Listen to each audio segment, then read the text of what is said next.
Hello बच्चों, कैसे हैं आप। आशा है आप सभी अच्छे से होंगे और स्वस्थ होंगे। आज हम हिंदी की पाठ्य पुस्तक रिमझिम के पाठ 16 पानी रे पानी पाठ के बारे में जानेंगे, जिसके लेखक हैं अनुपम मिश्रा जी। अनुपम मिश्रा जी ने इस पाठ के माध्यम से पानी की महत्ता के बारे में बताया है। जल है तो जीवन है, इस कथन को सार्थक करना ही हमारा कर्तव्य है। पानी का इस्तेमाल हम हर चीज़ में करते हैं, पर कभी हमने यह नहीं सोचा ये कहाँ से आता है और कहाँ को जाता है। समुद्र का पानी भाप बनकर बादल के रूप में वर्षा करता है और फिर वही वर्षा समुद्र में आके जब दोबारा मिलती है तो जल चक्र की प्रक्रिया को पूरी करती है। तो आइए आज हम पढ़ेंगे पानी रे पानी पाठ, जिसके माध्यम से आप जानेंगे पानी की महत्ता और पानी के जल चक्र की जानकारी। तो चलिए पढ़ते हैं पानी रे पानी। पानी का इस्तेमाल हम हर चीज़ में करते हैं। हमारे घरों में, स्कूल में, दफ्तरों में, कारखानों आदि में नल के माध्यम से पानी आता है और मुसीबत यह है कि इन नलों में अब पूरे समय पानी नहीं आता। कभी देर रात में आता है तो कभी सुबह सुबह। पानी की आवश्यकता तो सभी को है, अतः लोग नींद की परवाह किए बिना बाल्टियों, घड़े, बर्तन आदि लेकर नलों पर इकट्ठे हो जाते हैं और कभी कभी पानी को लेकर आपस में तकरार भी हो जाती है। बेटा, आपने भी देखा होगा जब पानी नहीं आता तो कई बार जो बाहर वाले नल पे पानी आ रहा होता है तो सब लोग अपने बर्तन वगैरह लेकर घड़े वहाँ पर इकट्ठे हो जाते हैं पानी लेने के लिए, और लोगों को जल्दी होती है और इस चक्कर में कई बार झगड़ा भी हो जाता है। इन्हीं झगड़ों से बचने के लिए कई घरों में लोग नलों के पाइप में मोटर लगवा लेते हैं। इससे कई घरों का पानी खींचकर एक ही घर में आ जाता है। आप सभी के घर में भी मोटर लगी होगी। मोटर से बेटा जब पानी का प्रेशर नहीं होता तो मोटर से पानी एकदम आ जाता है।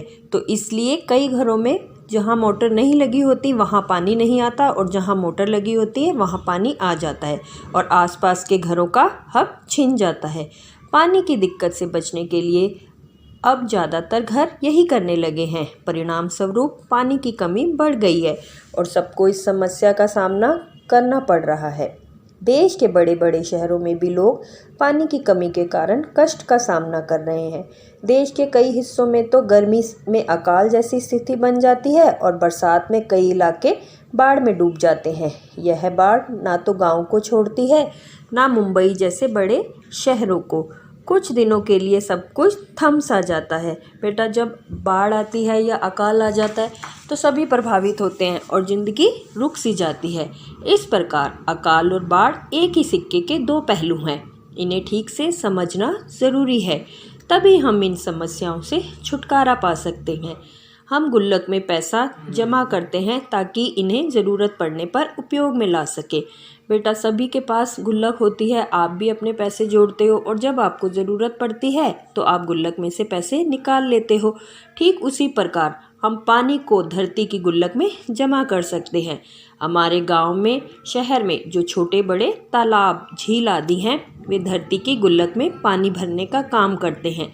इनमें जमा पानी ज़मीन के नीचे छिपे जल के भंडार में धीरे धीरे रिसकर छनकर जा मिलता है। इससे हमारा भूजल भंडार समृद्ध हो जाता है। पानी का यह खजाना हमें दिखाई नहीं देता, लेकिन इसी खजाने में हम बरसात का मौसम बीत जाने के बाद पूरे साल अपने उपयोग के लिए घरों में, खेतों में, पाठशाला में पानी निकाल सकते हैं। लेकिन आज स्थिति बदल गई है। ज़मीन के लालच में हम अपने तालाबों को कचरे से पाटकर, यानी कचरा उसमें भरकर उस ज़मीन को समतल प्लेन बना देते हैं ताकि उस पर मकान, बाज़ार, स्टेडियम आदि खड़े हो सके। इसी लालच के कारण हमें पानी की दिक्कत का सामना करना पड़ रहा है। गर्मी के दिनों में सूखे नल मिलते हैं और बरसात में डूबी बस्तियाँ। इसलिए यदि हमें इन समस्याओं से बचना है तो हमें अपने आसपास के जल स्रोतों की, तालाबों की, नदियों आदि की रखवाली अच्छे ढंग से करनी पड़ेगी। हमें ज़रूरत है जल चक्र ठीक से समझने की, बरसात में उसे थामने की और अपने भूजल भंडार को सुरक्षित रखने की और अपनी गुल्लक भरते रहने की। तभी हम पानी की कमी से उबर पाएंगे। तो बेटा, इस पाठ के माध्यम से आपने सीखा कि हमें पानी को आवश्यकता के अनुसार ही खर्च करना चाहिए और हमें उसे बचा कर रखना चाहिए, ताकि जिस प्रकार हम गुल्लक में से आवश्यकता पड़ने पर पैसे निकाल सकते हैं, उसी प्रकार हमें धरती के गुल्लक को भी भरना चाहिए, ताकि जब हमें ज़रूरत हो तो हम उस पानी का इस्तेमाल कर सकें।